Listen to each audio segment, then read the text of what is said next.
One of the stories that Ben Franklin was fond of telling was how he inadvertently founded the Cape May Mitten Trade. It's a bit of a strange tale for this statesman, author, and inventor. So to shed light on the story, we first turn to Mehitable Simpson. The year is 1872, and the setting, the small village of Goshen, many miles from Philadelphia, but not far from Cape Island. Mrs. Simpson is getting up in years now, and is one of the last practitioners of the trade, but she has been knitting Cape May mitts since before the War of 1812. Welcome, young man. Come on in and sit a while. What are you knitting? What am I knitting? Why, a pair of the famous Cape May mittens. I've knit thousands of them in my time. Is it true that Ben Franklin started the Cape May Mitten Trade? Well, that's a little before my time. I was born in 1802. And I don't want to say anything against old Ben Franklin. I have a pair of his bifocals, and one of his lightning rods is keeping the house safe in storms. But Ben didn't exactly invent the mitten trade. Heck, Cape May women have been shearing sheep, spinning wool, and knitting mittens for our families since long before old Ben ran away from Boston. But I will allow as how he helped it along considerable. Well, my grandma was around then, and she said the trade really did pick up in the way he says. And if that old tale is true, then it's really his wife that started up that industry down here. One year after the end of the Revolutionary War, Ben wrote a letter to his good friend and publisher, Benjamin Vaughan, relating an incident that had occurred decades earlier.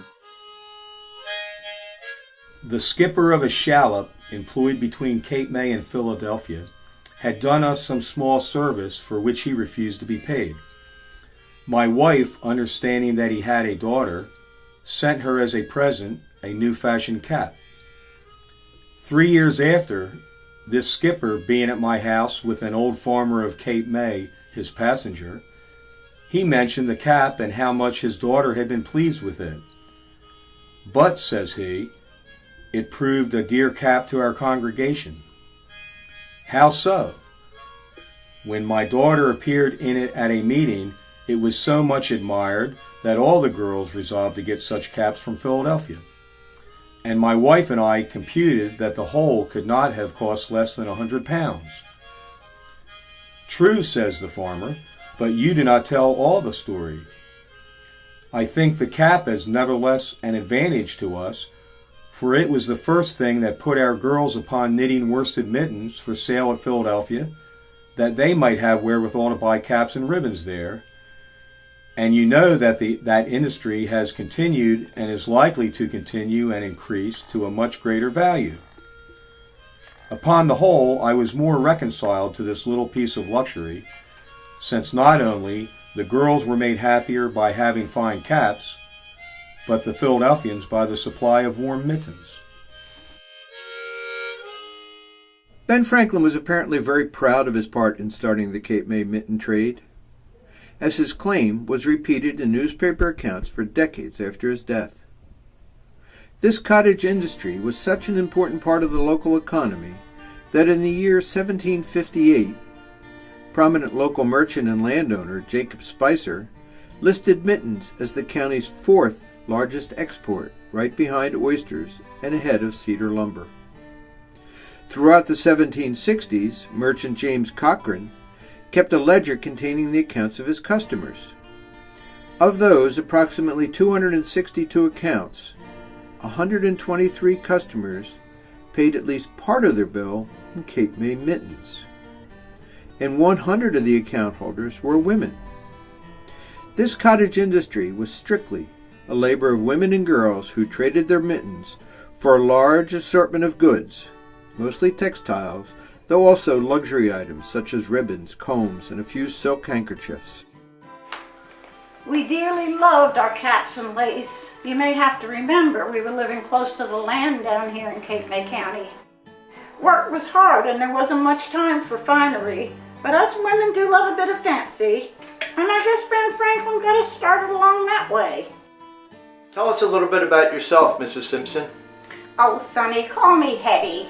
everyone else does around here. We don't stand much on formality.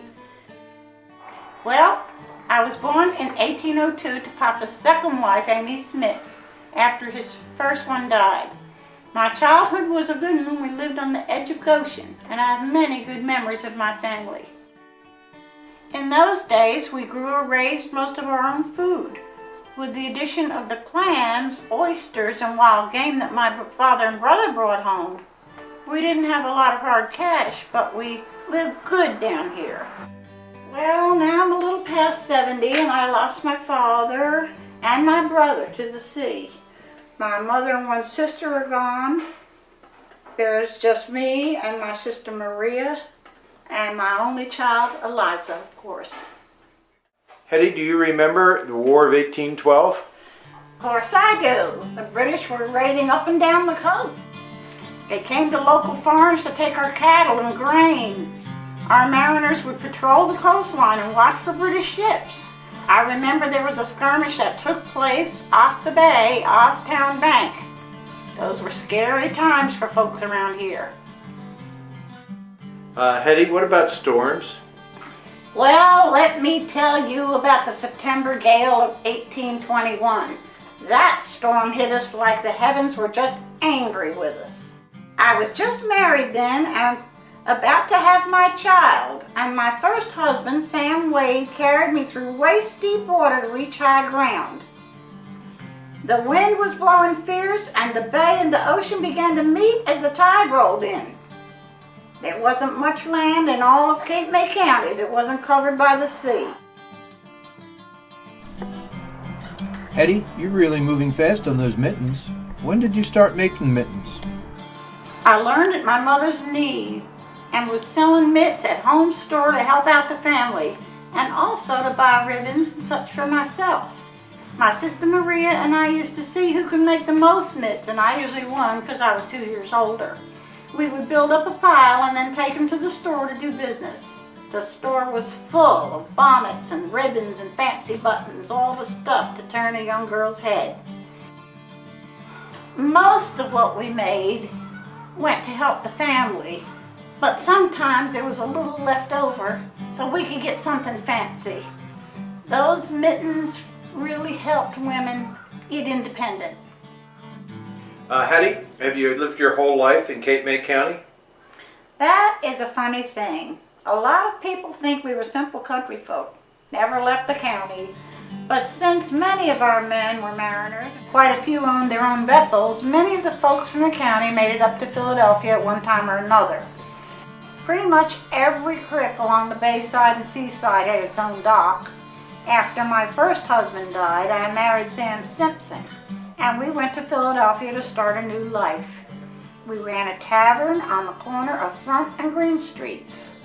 We had a lively time there in that tavern, and many folks came up from Cape May. That way we got news of the neighbors and kin. Hetty, did you have much to do with the tavern? Indeed I did. When my husband was away, I ran the tavern. I kept the place stocked with ale, rum, and wine, and all the other things we needed. And I had to keep track of who paid and who didn't.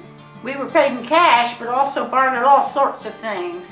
Why, we were sometimes paid with bags of coffee right off the ship, hams, and even live chickens. Yes, we had good times in Philadelphia. Then I lost my second Sam, so I decided to move back to Cape May County to be with my mother. I bought my father's old farm off my widowed mother. My daughter and her husband were real good to me. I lived with them while they put up my 3-story city-style house in 1849. Did you miss business life in Philadelphia? Not really. I owned my own farm and had plenty of business dealings down here. I farmed, operated a small store, kept sheep, sheared them, spun wool, knit mitts, and sold them along with those I took in from local girls, and shipped them on packet boats from Goshen or Dennis Landing right up to Philadelphia. Research shows that Cape May County's wealthiest citizen, Aaron Leeming, estimated that just in 1775, the women of the county produced 700 dozen pairs of mittens for export to Philadelphia. This doesn't include mittens and stockings produced for local use. It shows an astonishing volume of production by the women and girls of Cape May County at a time when the total population of the county was only about 2,000 people. Well, I guess we were right busy. You know, I did hear that in the early days, candles were so dear, my grandmother used to knit in the dark. Nearly any time a girl had a free moment, she would grab her woolen needles and work on a new pair of mittens. It's been well over 100 years since Ben Franklin made his claim. How is the mitten trade today?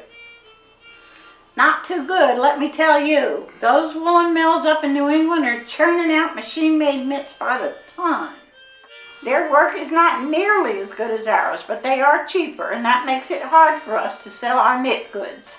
I'm one of the last still making mitts in Cape May County. The young girls just don't have the interest, and you can't compete with the price of those machine-made mitts. I guess I'm just too old to change my ways, but it don't do no good to complain. Well, Hetty, thank you very much for your time. You're very welcome, young man. You come back again. Though the mitten trade died out in the late 1800s, as Hetty mentioned, it's important to note that nearly 200 years before American women achieved their rights in the 20th century, Cape May women not only were raising children and keeping households, but they also owned land, ran businesses, and were taking a proud part in the local mitten trade, inspired by a gift, a cap given to a local girl by Ben Franklin's wife so many years ago.